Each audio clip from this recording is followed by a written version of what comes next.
భారత ఎన్నికల సంఘం ఆదేశాల మేరకు త్రైమాసిక తనిఖీల్లో భాగంగా నంద్యాల జిల్లా కలెక్టర్ జి రాజకుమారి టెక్కే మార్కెట్ యార్డ్లోని ఈవీఎం గోదాములను ప్రత్యక్షంగా పర్యవేక్షించారు. ఈ పర్యవేక్షణలో గుర్తింపు పొందిన అన్ని రాజకీయ పార్టీల ప్రతినిధులు హాజరయ్యారు. కలెక్టర్ వారి సమక్షంలో గోదాముల వద్ద వేసిన నీళ్లను పరిశీలించారు.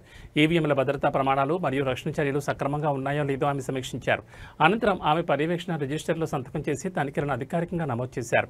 ఈవీఎంల గోదాముల వద్ద విధులు నిర్వర్తిస్తున్న పోలీసు గార్డులు ఎప్పటికప్పుడు అప్రమత్తంగా ఉండాలని, ఎలాంటి నిర్లక్ష్యం జరగకుండా పటిష్ట భద్రతా చర్యలు తీసుకోవాలని కలెక్టర్ ఆదేశించారు. ఎన్నికల కమిషన్ మార్గదర్శకాల ప్రకారం భద్రతా ఏర్పాట్లలో ఎటువంటి లోపం లేకుండా కొనసాగించాలని సంబంధిత అధికారులను ఆమె ప్రత్యేకంగా ఆదేశించారు. ఈ కార్యక్రమంలో డిఆర్ఓ రామోనాయక్, ఆర్డీఓ విశ్వనాథ్, తహసీల్దార్ సత్య శ్రీనివాసులు, ఎలక్షన్ డీటీ మనోహర్ పాల్గొన్నారు.